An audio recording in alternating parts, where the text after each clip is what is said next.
Thank you, Mr. Chairman. As I mentioned earlier, we are all committed to a common goal: prevent Iran from developing a nuclear weapon. Right now, I believe our ongoing negotiations with Iran are the best hope for achieving that goal, and they should be our first priority, since undermining those negotiations risks escalation and risks the possibility of war.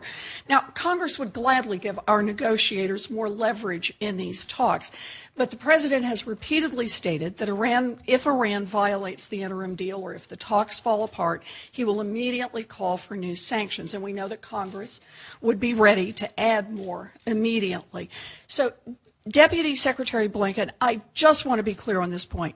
If Congress passes another sanctions bill now during ongoing negotiations, will that give our negotiators any new leverage?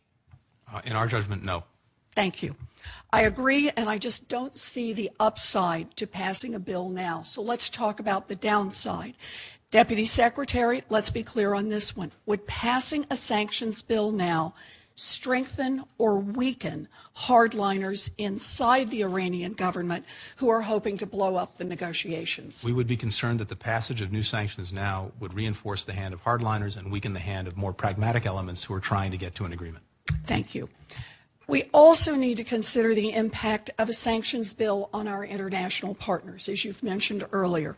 Two experts and former Treasury officials wrote in the New York Times that it was the cooperation of our partners all around the world, quote, rather than the severity of American sanctions alone, that delivered results, close quote, in the negotiations with Iran. But just recently, the foreign ministers of France, Britain, Germany, and the European Union all wrote that the new American sanctions, quote, might also fracture the international coalition that has made sanctions so effective so far. So, Undersecretary, if Congress passed new sanctions legislation now, how would that affect the willingness of our international partners to hang together to enforce the current sanctions? Well, I think that what the foreign minister said in that piece is a real concern, that their willingness to hang with us, to voluntarily work with us to impose sanctions could be compromised. And it's a risk that is not worth taking, since it doesn't provide us additional leverage at the negotiating table. All right. And last, if diplomacy fails, we'll have to move to other options, because all of us agree that an Iran nuclear weapon is unacceptable. So let's talk about what happens if the negotiations fail.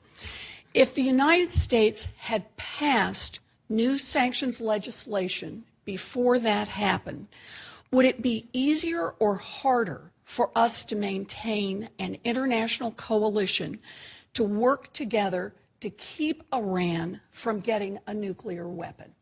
In our judgment, it could well be harder. It would certainly run the risk of muddying the waters and creating confusion among the coalition, and in effect, we'd end up arguing amongst ourselves instead of keeping the focus on Iran. All right, so thank you.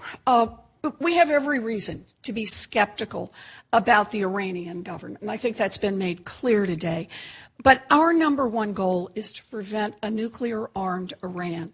If new legislation gives us no extra leverage, and it increases the risk that the negotiations will blow up, and it makes it harder for us to hold together an international coalition to keep Iran from getting a nuclear weapon, then I just can't support it. Thank you, Mr. Chairman.